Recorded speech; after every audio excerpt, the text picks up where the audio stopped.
my brother, being the oldest, let's go across the street. There is a garden, a dark park, and we will hide into the bushes. So we went across the street, and my father used to tell us and me, when you hide, you go hide in the most obvious place, because the police never looks next to them. They will go look someplace else because they will not believe that somebody has that much guts to hide under their nose. So when we went across the street and to the park, and it was like a Y. Across here were nice evergreens and bushes, and the other part of the Y was going to the dark park. My brother said, let's go to the dark park. I said, no. Remember what Daddy said. We're taking a bush here on the close to the sidewalk. He took a bush, I took a bush, and we hid. It was cold. It was snowing. And I had on a white Angora hat. And you know when it drizzles, the Angora hat gets like a cat when it gets wet. And the cold goes through your bones. You really shiver. You cannot do any exercises. You cannot walk to warm up because you're hiding in this bush. And suddenly when we're hiding, hear German language.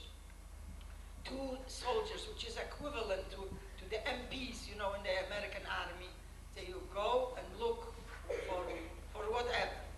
And they stand not far from this Y, and they discuss among themselves in German, where are we going? Are we going here, or are we going deep into the dark park? And they decided to go into the dark park. Now this was really a little too close, a too close call for us. And once they went into the dark park, I told my brother, come on, let's get out and let's find a place here on that street to stay overnight, over a few hours. And on that street, there were lots of those were not hotels. There were places that you can rent a bed for a couple of hours or for a night. It was not a legitimate hotel.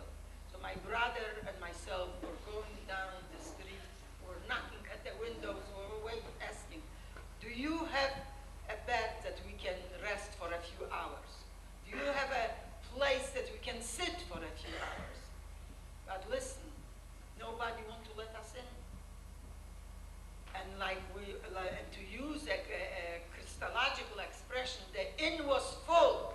Nobody wanted to let in this boy and this young girl just to sit for a few hours. So there we go back to the railroad station. It's dangerous. And you see, even I looked very much like a Polish girl. One thing, I did not have a little cute Polish nose. I had a big nose. And when you look from my profile, you were suspicious. She looked like a Pole. She has light hair, light complexion, but her nose is not Polish. Polish girls have cute noses, little noses. My brother had a cute nose. So it was not advantageous for us to sit in the railroad station. Then a train comes, and lots of people came off the train, and I saw a railroad engineer, you know, a man from the railroad, was very tall, and was bent, and was carrying his lantern, and somehow he looked troubled, and I told my brother, I'm going to approach that man, maybe he will take us, or to stay someplace over. My intuition told me this is a good guy to approach, because he looked disturbed. He didn't look happy, you know, something was bothering. And usually when people are themselves in trouble, they like to give a helping hand. They understand better other people in trouble. So I went over to this man, and I asked him, sir, would you know a place that we can stay for a few hours till our train goes away? And it goes away at 4:30. He looks at me, he looks at my brother, and he asks, did you come off the train? I told him a lie. I told him yes. What was I going to tell him? No, I ran away from the ghetto. This would be right away a death sentence for us. So I told him yes. So he said, okay, I will take you with me. You can stay for a few hours.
white dress on it, and you will never get a speck of dust.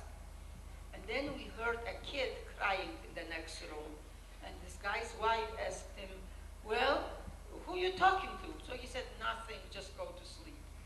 And the men told us to sit on it was a coal trunk, you know, a trunk that you put the coal in to fire your oven and your stove.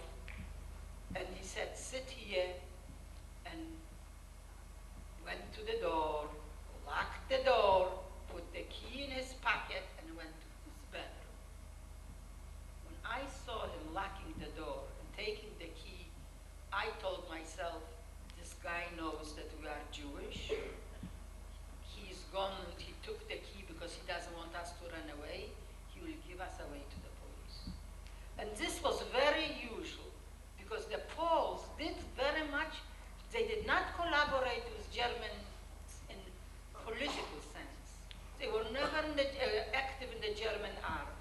One thing they were doing, they were giving out Jews to the Germans. Most of them. So I was thinking, why should this Pole be different? And I was sitting next to my little brother, I was clenching my fists like this, not to show him that I am nervous, not to tell him anything, but he knew and he was nervous himself. We didn't sleep. When the time came, 4:30, the men came out of the bedroom, already dressed. And he said, now it's time. We still have about 10 minutes time. Yes.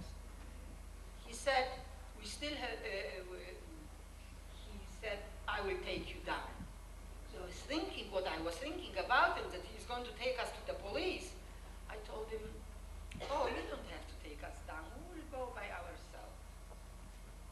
So he said, no, I will take you down.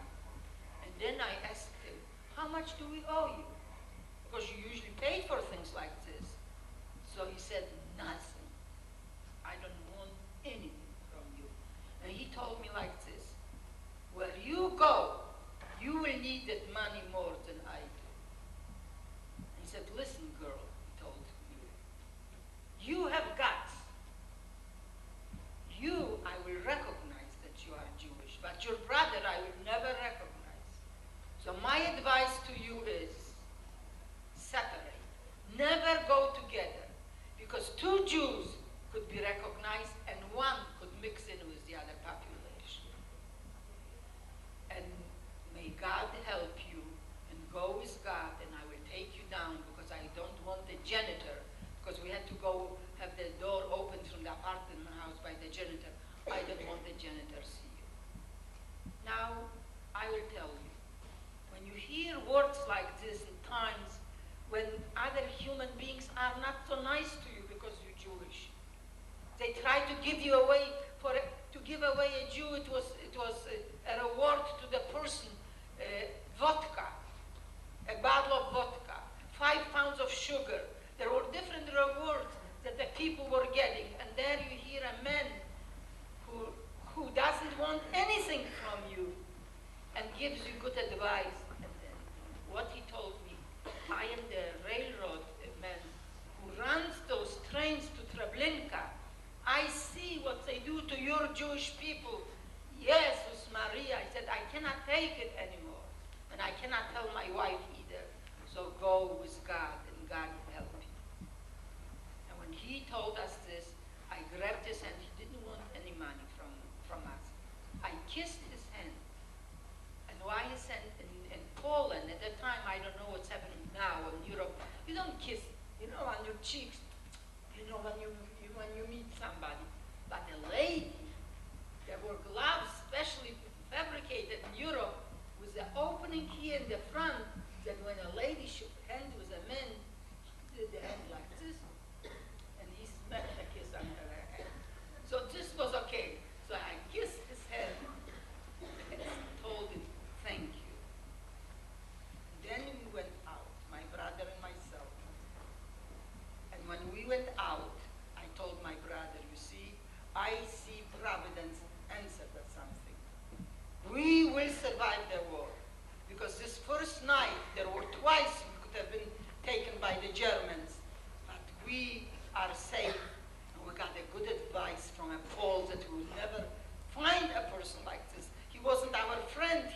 even know us.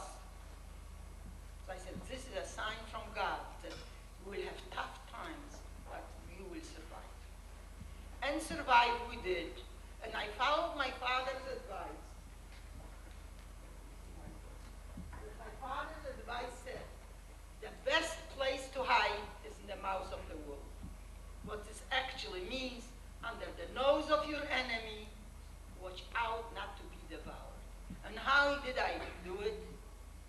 I went starting to work for the German establishment.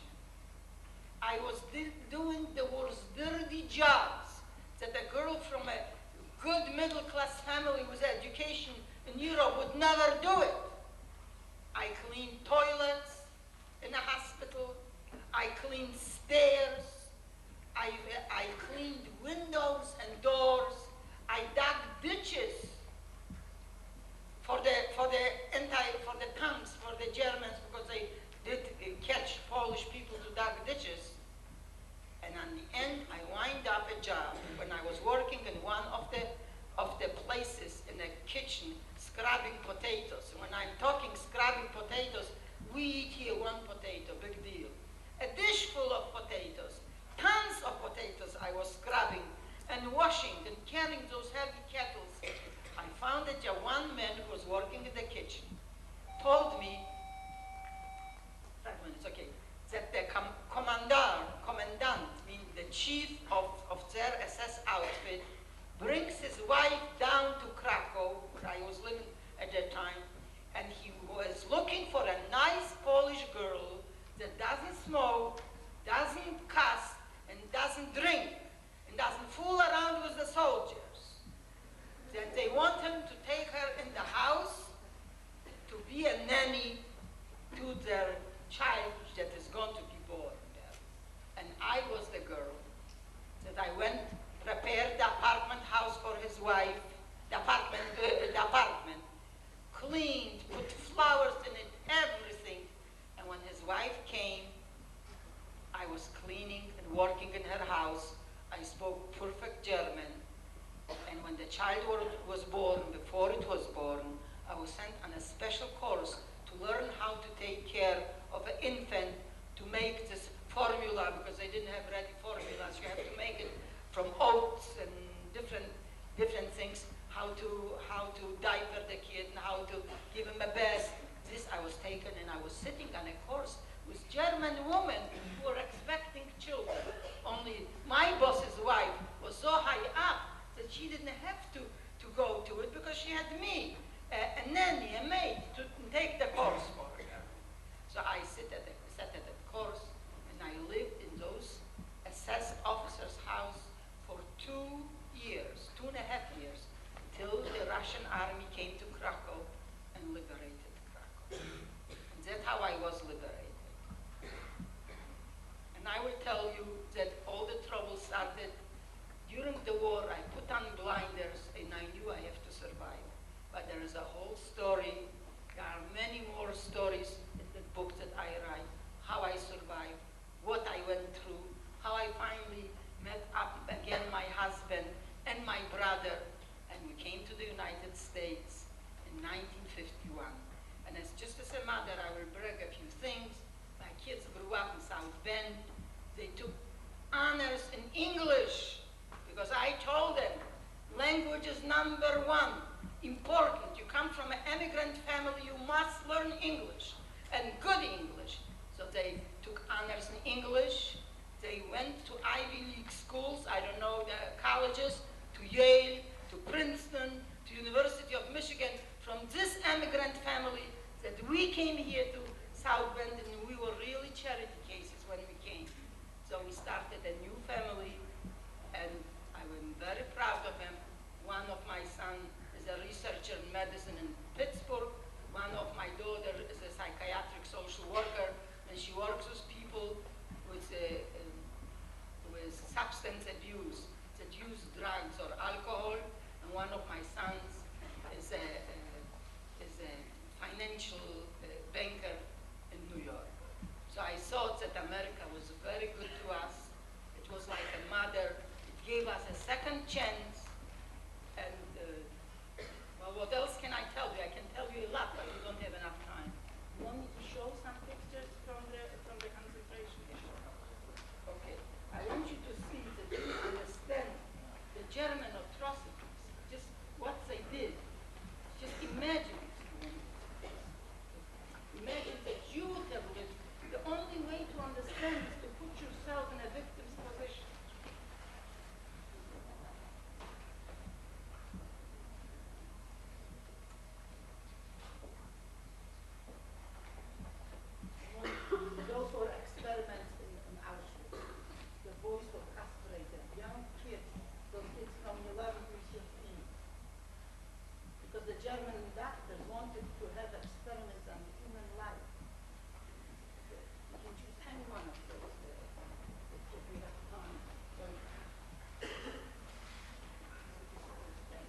cannot imagine how many people got killed.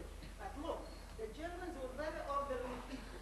When you came to the concentration camp, whoever wore glasses, they told them, here are, where are the, those are toothbrushes. You put toothbrushes on one place.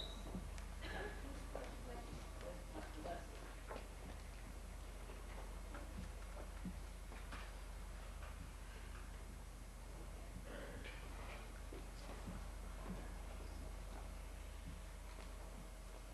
Want to show the same picture? Take the cup. Take any other, because this fell out where those dishes were.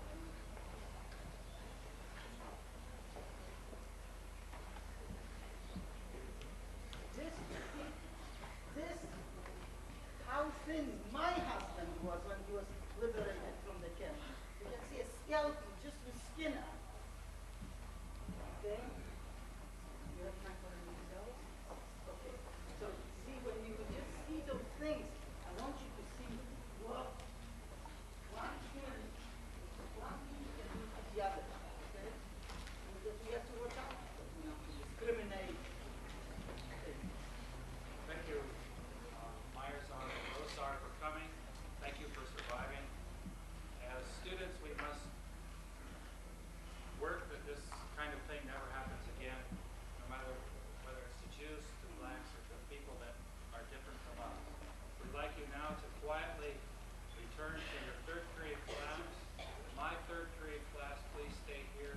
And will you join me in thanking Mr. and Mrs. Johnson?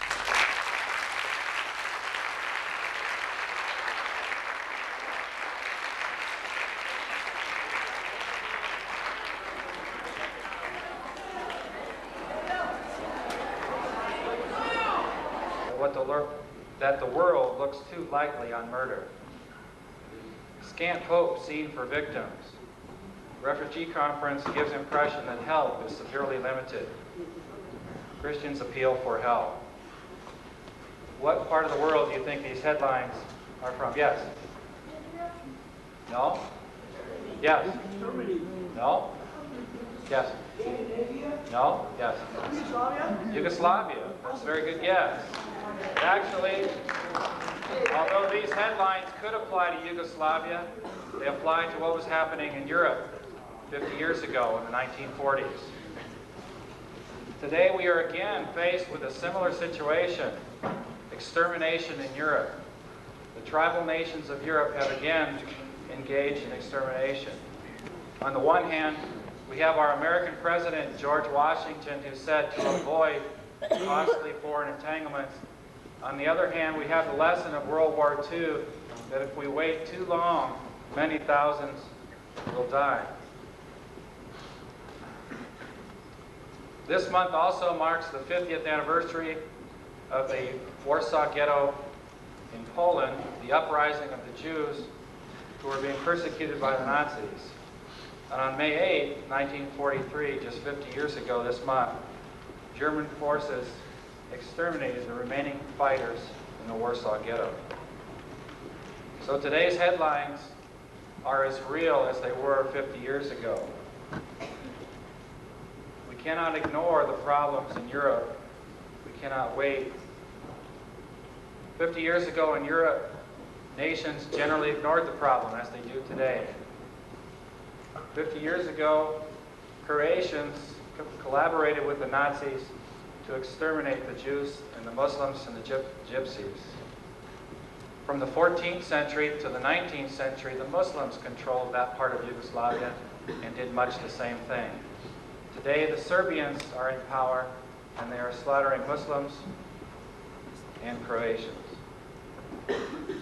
During World War II, there were individual acts of heroism, people who resisted the Nazis. Very brave Catholic nuns in southern France who hid Jewish school children.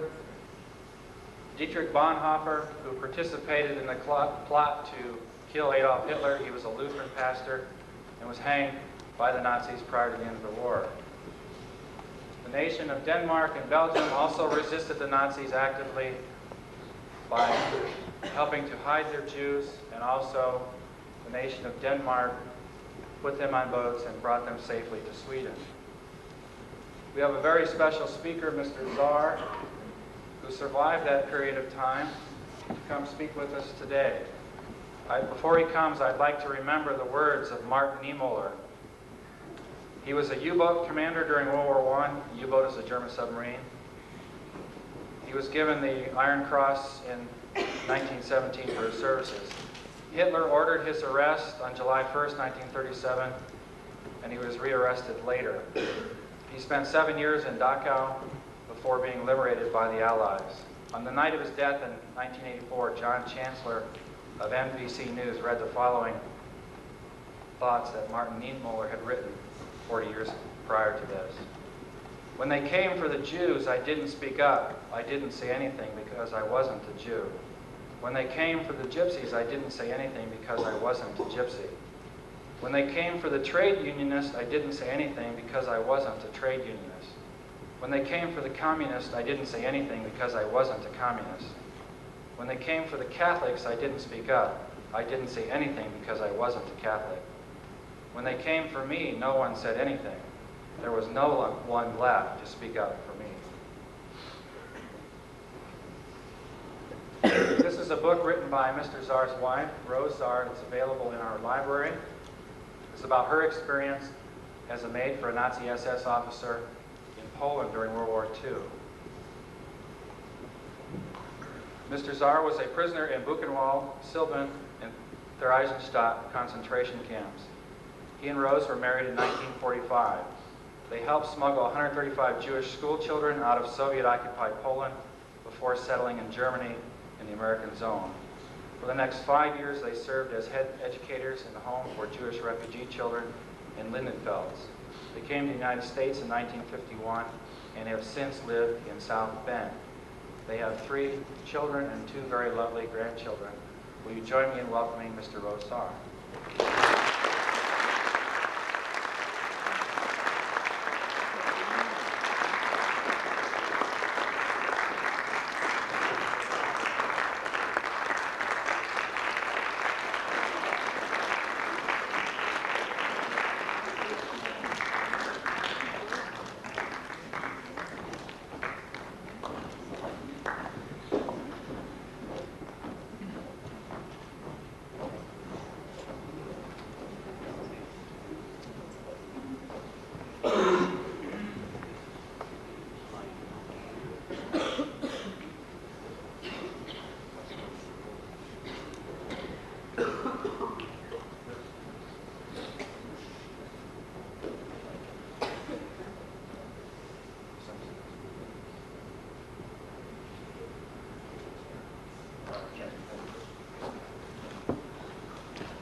Well, the purpose of my talk today is to give you some kind of a picture how the majority of the European Jews were exterminated or killed. I tried to, I will tell you the story of my, of all my concentration, not my concentration camps. I would just try through my personal experiences give you an idea how the rest of the people, how the majority of the 6 million got exterminated, because my experiences are very typical. The way it happens in my city, it happened in all Eastern Europe mostly. So I hope that by the time you go away from that, from my talk, you will have some kind of idea how that thing, how the mechanics of the whole thing happened. I was born in Poland, and Poland was about the biggest concentration of the Jews which were killed were also living in Poland. 35 million people lived in Poland before the war.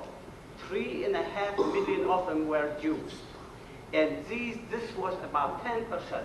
Another thing which is similar to America is that, let's say, in Poland, you could recognize, the Polish people could recognize every Jew by sight. If I would go out of the ghetto, you see, I would be discovered in a few minutes, not minutes, seconds. They would look at me and they would know I'm Jewish. I can also, until this day, recognize in America who is Jewish and who is not. Another thing which is very similar to that, just imagine in America, one day you would get up in the morning and you wouldn't see another black face in America. This is what happened in Poland. You see, when we came back after the war, there was nobody in our city, no Jewish people in our city anymore alive. Another similarity to us and to black people today in America was we were speaking Yiddish in our houses, in our homes, and we had the majority, not me and not my wife, but the majority of Jews had a slight accent. So if they would go out of the ghetto during the war, they would be recognized by sight and by accent too. Now, you know, when you listen to people, black people speaking, you can recognize also by hearing who is and who is not. Now, this is just a tiny little bit of background in Poland. Now, you see, when the Germans came in 1939, nobody had an idea what a modern warfare means like. You see, because we in Poland had soldiers with sabers on horseback. Now these were the elite troops, see, and our guns were some goodies like maybe you have seen the Civil War. You see series on TV, long barrels and also pulled by horses. Now you can imagine that kind of weapon against a highly technical army, an army which had jet aircraft, an army which were riding on trucks and had beautiful tanks and all the modern equipment which the rest of Europe didn't have. But Poland was very much backward. It took the Germans about 3 days to overwhelm Poland. Another historical fact which happened, which I got to tell you about. You see, the Germans and the Russians made a pact shortly before the war. They virtually divided Poland between the both. And the pact, when the Germans came in, the Russians moved in on the other side. And they stopped at a certain point, right in the middle, where Poland was divided this way between the Germans and between the Russians. Now, when they came in, the first days, we have never seen nothing like it in our life. We have seen people, we have seen thousands of tanks, we have seen aeroplanes having sorties coming down upon us twice a day, about 6 in the morning and about 4 o'clock in the afternoon. And you know, we were running, our city was an old city, we usually hid in the basement of these houses. There were very thick walls, but you see, when these aeroplanes came down, you have got no idea how it feels. It feels that the whole building is just about to fall down. The roar of the engines is deathstroke. Now, I'm not going to tell you too much about that because you see, it takes too much time. Now, when after this happened, after all the bombings, and you see, after 3 days, here we have seen the Germans come again. The first 3 days were uneventful as far as Jews are concerned. After 3 days, the Germans started, they have a habit of plastering, you see, announcements. And you have to read those announcements in certain places in the city. Now they had an announcement that all the young boys must appear at a certain place, at a certain marketplace in our city. Now in Europe, the old cities all have marketplaces, you know, and the side streets coming out from the ends of these marketplaces. And they usually are places where people gather, see. So, naturally, we came, the young people, I can't remember, from 15 or 14 years until 20, something like that in that place. Now here we came, you see, and we gathered at the place, and we were surrounded by a bunch of SS, that means the black uniform, the Hitler guards, and they had whips in their hands with German shepherds, and another group between them had rifles and mounted the bayonets mounted on the rifles and on their helmets with the straps down. We fell into fifth, you see, and we started walking. Now, our city was also a military city between the war, and they had barracks on both sides of the city. The barracks were on the side, they were at the end of the long, long street with the Germans built also shortly before the war. You got one barrack here, on this side of the street, one barrack here, and they were about a mile apart. All right? These Germans, when we fell in and we start marching, now the ones with the horse, with the German shepherds, and with the whips, start whipping the people in the back of the column, and the other with the rifles and bayonets start jabbing it. Now you can imagine, you have a few thousand people, can't remember exactly the number, but it was a long column. So what you got happening here is that the people in your back are running to the front, and the people in the front are getting jabbed, and that thing repeats itself. Finally, we came to one of these military barracks, and there was there a pile of railroad ties. They were not actually railroad ties, but they were a lot longer and a lot heavier. These were pieces of lumber which were square, but in the shape of a railroad tie. This gives you an idea. Two of us had to pick up the railroad tie, and we start walking back to the other barracks which were on the other side of the city. And the whole thing, which I described to you a minute before, repeated itself. The ones with the whips are whipping us, and the German shepherds are at our heels, and they have to restrain it because they had to prolong that show. See? Otherwise, these German shepherds would tore us apart, each one of them. But still, the same story. And here we couldn't do a darn thing because these pieces of lumber were pretty heavy to drag. See? So we were just walking. We came to the other place, and we had to deposit the things and come back, and the same story repeated. And here our parents were standing on both sides of the street at the curb, see? And you can imagine what your parents would have felt if they would see you guys getting that kind of punishment, but there was nothing to do because everybody knew that they mean business and they're not going to tolerate anything. Now, I was walking like that till about, I think, from 9 till 1 o'clock. And I noticed that a friend of mine was standing at the curb. And we used to be in a scout movement. See, we were trained pretty good for these things. In all that, you see, disorder, I was edging to the curb of the street because I knew exactly what my friend is going to do.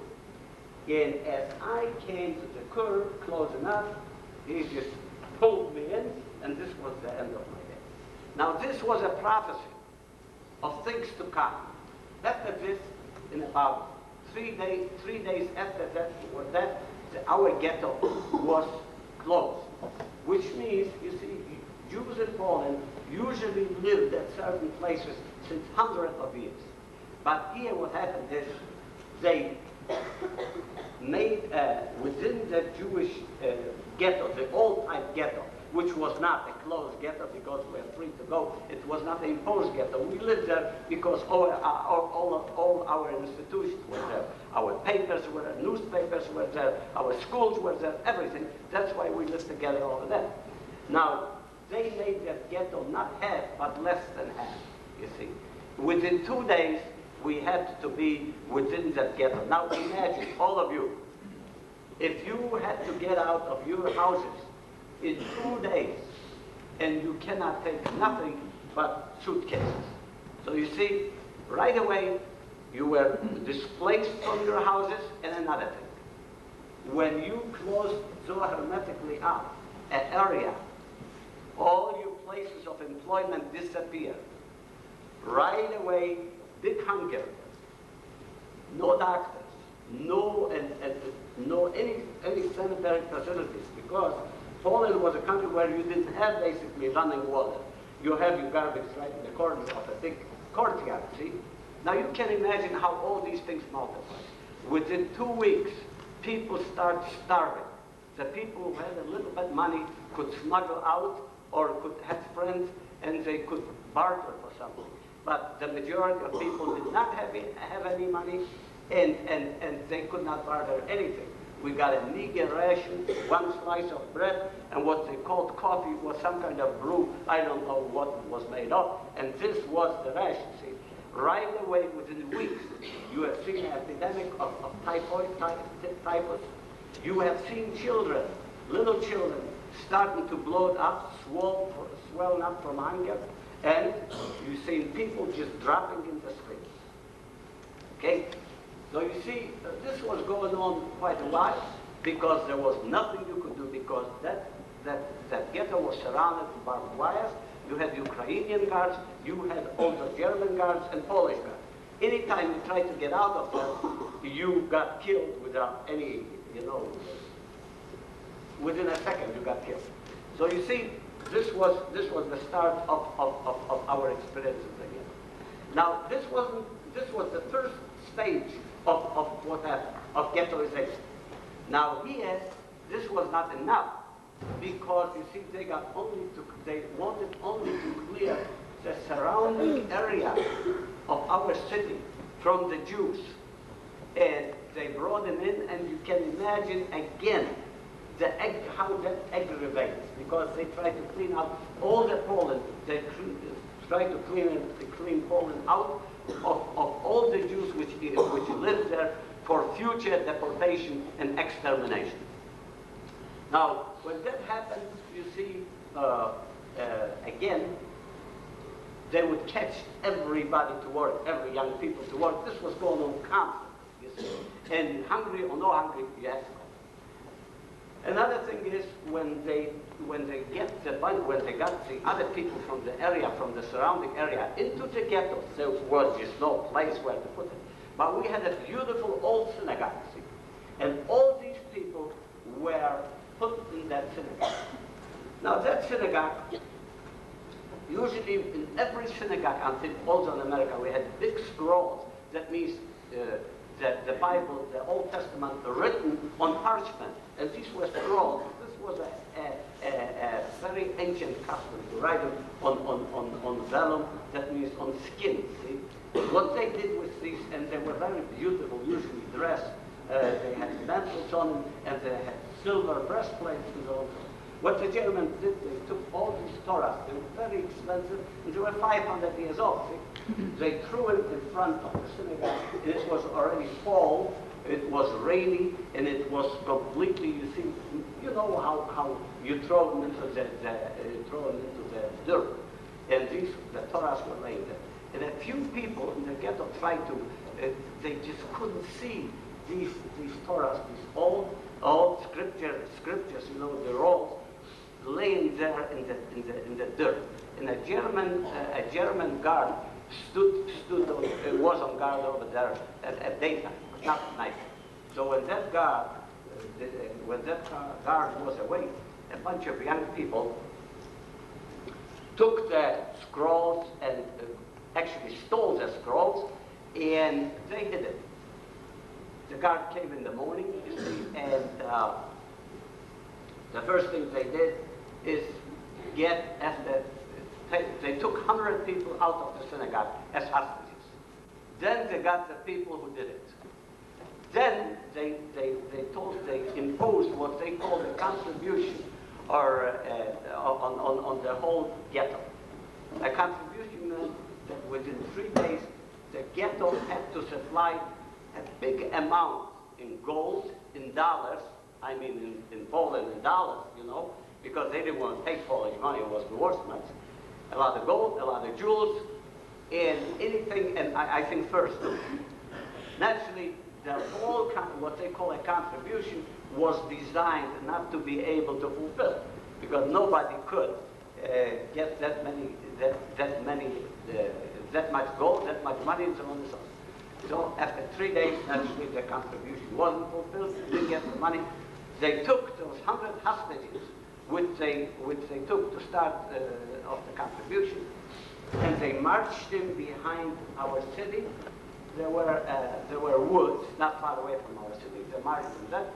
They told them to dig the graves for themselves and to strip naked.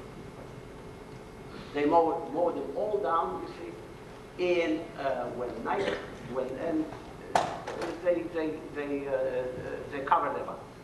When night came, you see, a guy somehow got out of that killing and came back to the city and told us what was going on. Naturally, these shootings, these contributions, all that was going on as long as we were in the ghetto. They periodically took out 100, 200 people and shot them at the same place and killed them at the same place.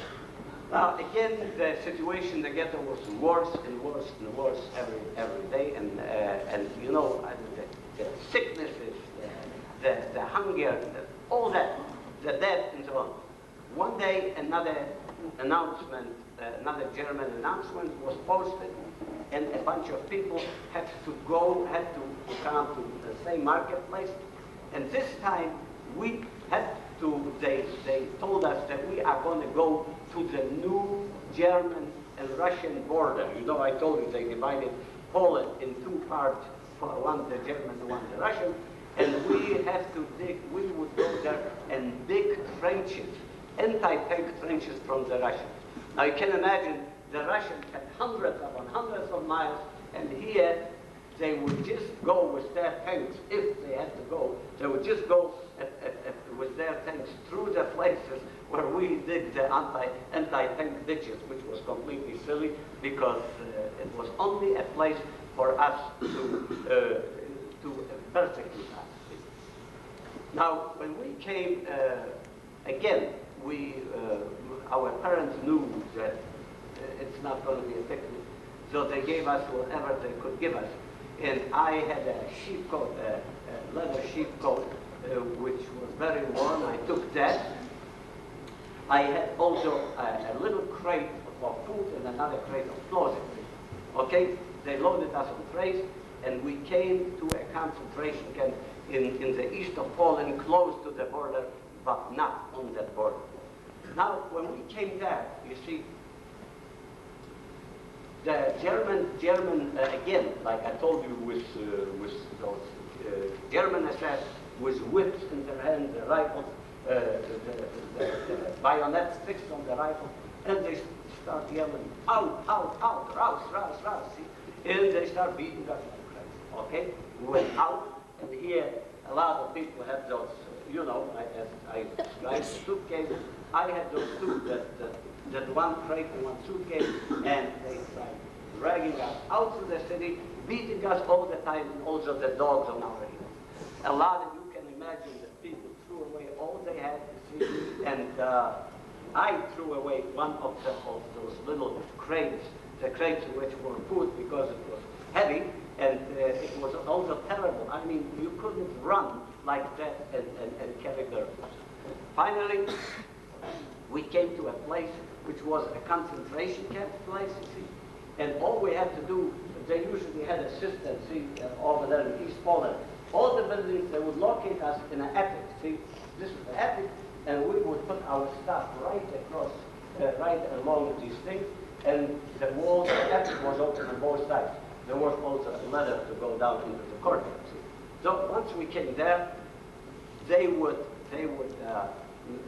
make us walk back and forth with big stones, take big stones and carry them from one place to the other.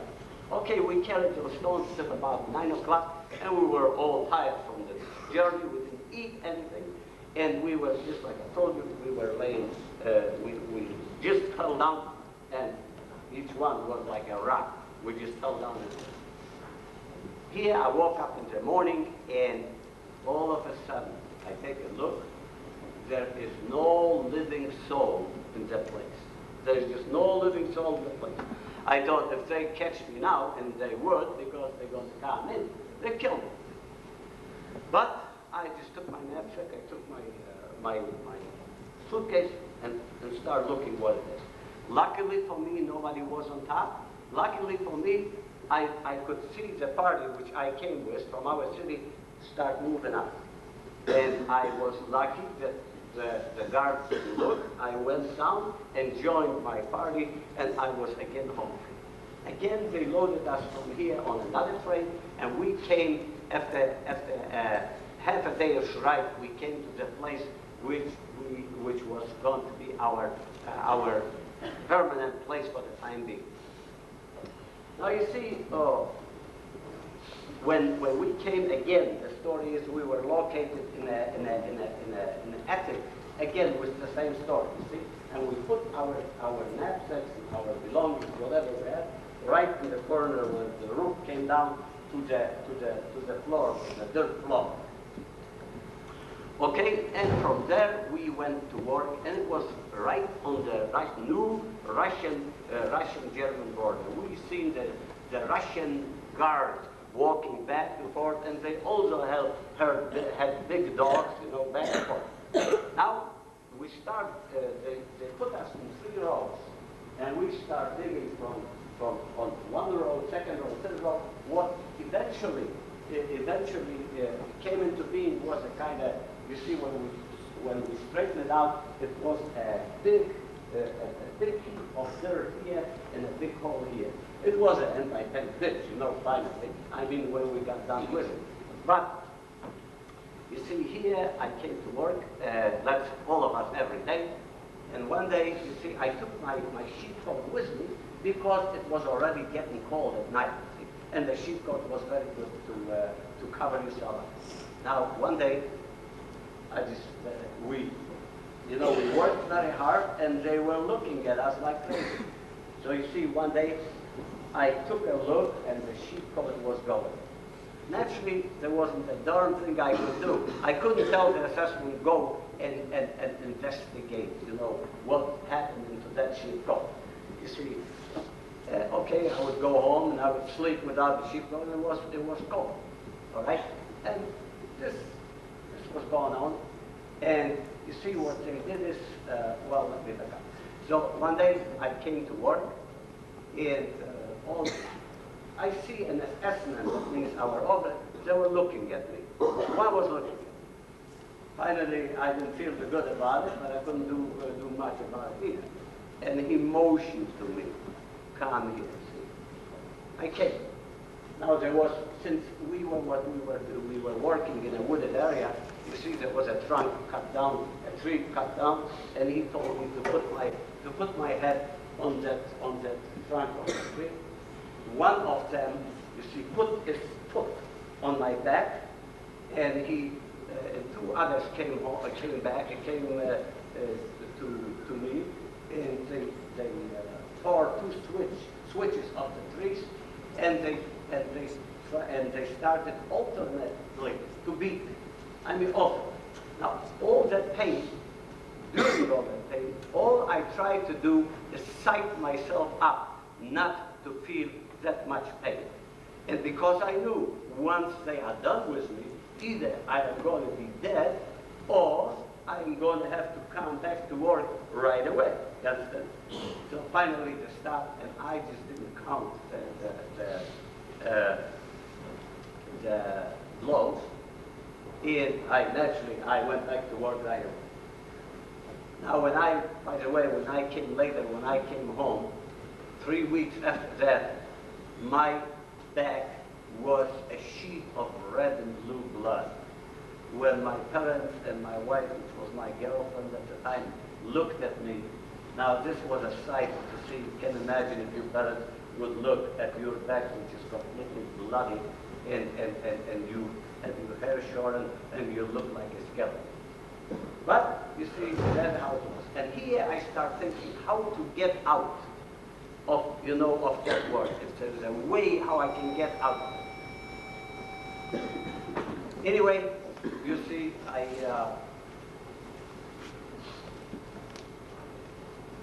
so one day I came back from work, and I don't have to tell you that we have been very tired, and I plumped down. And since my knapsack, all our knapsacks were laying like that, I noticed that my knapsack moved. And I figured, hey, that's worse than that. And I took a look, what's happened? And you see, it happened to be that I was laying right on the top. I'd seen a little attic place, you know, like above a doorway, a very shallow attic place. And I've seen that it is very, I looked in, and I had my plan all worked out. And I have seen that there is enough space there to move in, you know, for me to later. Sure enough, you know, I left in the morning and when we had to get up, and this was I got to tell you, it was a metal roof. The guards were throwing rocks and shooting at that metal roof, you see. And when everybody got down from the roof, I kind of slipped in over there, and I pulled my knapsack bag to cover it up just like it was before. Now, you see, underneath there was a guard. He was walking and he stood there, but mostly he was walking back. Now, I did that, you see, I lay there until the party came back from work, and then, you see, I ran out, and I was the first out. Nobody suspected that anything happened, because, look, one has always to be the first one. Now, I was laying there maybe a week, or maybe a little more than a week. And then, you see, a guy who used to work with me, next to me, he said to me, Meyer, I didn't see you yesterday at work. Where have you been? Oh, I think, what do you think? Do you see many places here I can go back to work? So, well, you know, the first day was okay. The second day, he already got more suspicious. But the third day, he just got at me, and he said to me, Meyer, you tell me what is going on. And if you don't, I'm going to stand here until you tell me. I had got no choice, and I told him what's going on. So we had already 2 guys laying in there. Don't forget, it is a 14 hours. We had to lay there 14 hours in that attic all day. We couldn't move because the guard is underneath, and we probably had a 3/4 inch board on top. And if we would move, that would start squeaking. He wouldn't hesitate a second. He would have shut right away on top. So, now a third guy was there too. See? Now this was the capacity of that attic. You could not do any more than that. I felt that it's time to get out of here. It is time to get out of here. So I just got out and I went back to work. Now, in the city, you see, we were writing letters. The Germans encouraged us to write not letters, but postcards. How nice it is, how nice we were fed, and, you know, all the good stuff. So, but we had a code with our parents before. And the code was, if we would write a little one, you see, on a sentence, a little tiny one, it means that this is very bad in the case. But our letters were nice, but that one would tell it. The number 2, a Roman number 2, just two little stripes, would mean that it is, you know, not very good. But 3 little lines would mean it is more or less better. Naturally, we were writing just number 1, and our parents started getting crazy. And you can imagine how what you parents would have felt. Anyway, they collected money, they bribed the German SS. But they could get out about 10 people. And you see, the guy who bribed the Germans was my cousin, a good friend. So, and my parents contributed. Can you speak some more? Okay. So my cousins, we contributed some money to the thing, and one day I seen a truck, I seen my cousin there, and I was out. For the time being, I was out of that. When I came back, as I described you before, my wife looked at my back, and my parents looked at my back, and they were crying, you know, because what can we do in this situation? Okay? Now here, at this time, they were building in our ghetto, you know, which was already very, very small. They built a barbed wire, a small barbed wire enclosure within the ghetto. Now we knew, every one of us knew, that this barbed wire enclosure is not designed you know, for our pleasure. We knew that the ghetto, the time has come when the ghetto is going to be exterminated. That means taken out to be killed. Now there was, this was the way all the Polish population, Jewish population was killed, and part of the other European, the Jewish, Eastern European population was killed. So you see, now at this time, I and my brother and a bunch of other guys, you see, tried to get jobs in German, in working for the Germans in our city. My father, we used to have a business of dyeing fabrics. You see, we dyed fabrics, we dyed also wool and cotton and all that stuff. And there was, in our city, a big German factory. I mean, a German which lived in Poland since generations. He had a big glass factory. And he needed people. He wanted to enlarge his factory because he made tremendous money. And Jewish laborers were completely free. So we knew these people well. So my father spoke to him, and he took me and my brother to that factory, and we went to work every day to the factory. And another thing, we took with us knapsacks, all our knapsacks, you see, because we knew that the day is coming. We knew what's happening. All right, one day, I did not take my knapsacks because, you know, it was a few weeks' time. And I didn't take my knapsack. My brother didn't take it either. And when we were just about to move out to work into the last factory, you see, we have seen Ukrainian police, SS, Polish police. They were shooting rifles. They were converging around the ghetto. And they were all crazy. You could see what's happening. Now, when I seen that, I ran to what used to be our store, a big kind of doors, big wooden doors, because the city was very open. And I started kicking the door and screaming and yelling. And finally, nobody said a word. Finally, my father said to me, Meyer, I know what you are here for, and I am not going to let you in. And I said, look, Dad, I want to say goodbye to you. I want to say goodbye to Mother and to my sister and to my brother. Why don't you let me in? He says, Meyer, I know once you come through that door, you are not going to go out. You're going to stay with us. You've got to get out and try to survive. So I knew that my father had made up his mind, and he's not going to open the doors for me. I went back, and we went back to the factory. Now, from this time on, from this day on, what they tried to do, what they did is, every day, they would take, not every day, every second or third day, they would take out a few thousand, 2,000 people, I think, and they would load them on trains and ship them to Treblinka, which was the extermination place for the most of the Polish people. Now, and this was going on, you see, and these people were always going by our factory, and we were looking through the fence, because you see, the factory had a spill to the railroad so that they could ship their stuff. And everybody was yelling and screaming and crying, you see.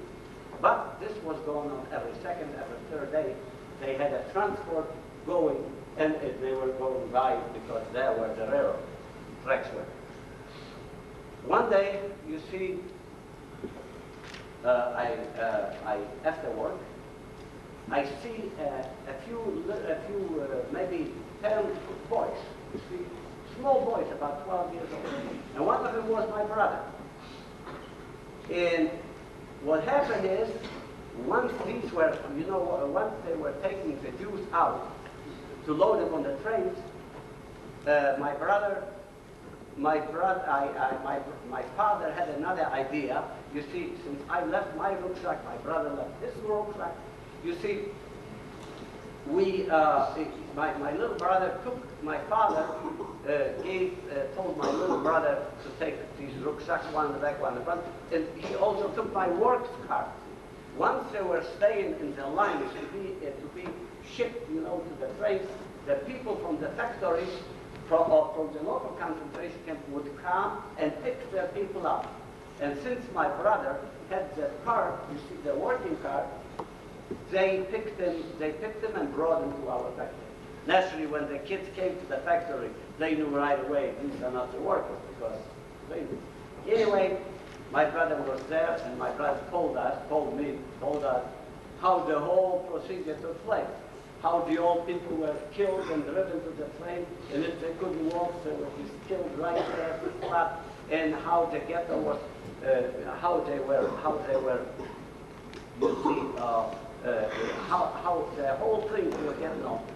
Now, my brother also had my boots. I had leather toe, like parachute boots.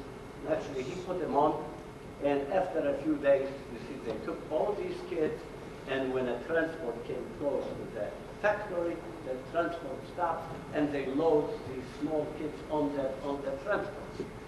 Now, when I was, we were looking through the, you know, through the fence, through the holes in the fence, what's happening, and here I see my little brother, you see, going on the train, and the Ukrainian guard tells him to take off his shoes and talks to him. And he probably told him, where you are going, please don't shoot. You understand? So that's how do I feel? My little brother, you know, without shoes, and this was already in the fall, and the weather was foul, and I just imagine all those things, but he couldn't do it. And this was the end of our ghetto. Now here, to a degree, you have an idea. You see, to that this happened in all Poland. They went from our ghetto to Częstochowa, which was the next ghetto, all located on the railroad tracks. You see, and they were constant. And this is how the people of Poland, how the people where I lived was exterminated. By the way, after the war, you see, in our city there were about 20,000 Jews before the war. There were, as I told you, there were almost 3.5 million Jews in Poland. When we came back, there were none. Today, you got about 5,000 old Jews which live in Poland from the whole population. The majority of Polish people never have seen a Jew growing up because there aren't any. And this is, the same thing is true about all Eastern Europe. Now, did I see the time? Yes, how many minutes? Okay. You see, now, the city was, at this point, the city was completely empty of Jews, but you see, the people who worked for the, anyway, I was sleeping, we were sleeping when we were kind of incarcerated in our factory during all this happened. And it happened three weeks actually till they shipped out all the Jews from our city, and another 3 weeks till they cleaned out all the things which the people left behind. You know, the people, the Germans had a squad which would go to every house, and they would get whatever they want, you see. And there was you can imagine from so many thousand people, stuff left. They left it all over, and the squad just got everything which was useful for the Germans, and they shipped it to Germany. Now, well, you see, again, they decided at a certain day, they decided to also take the people who worked, which were still in the city, to kind of quarter in the places of their work, in the factories where they worked. So they took me, and not me, they took our group, and they took another group, you see, to the places of the work. And it was a beautiful day. I mean, it was a beautiful sunny day, and it was always this way. When we felt so bad, you know, the sun was shining bright, and we have seen Christian people and Polish people walking, and young couples, you know, walking hand in hand and going on picnics and so on. And here you see, this was again the last step to clean our city completely out.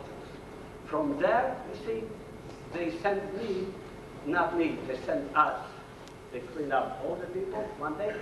They put us on planes, and our group, we came to Buchenwald. Now, Buchenwald was a major concentration camp, and you see, I have here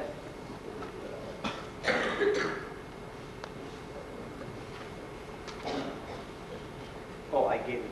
Oh, okay.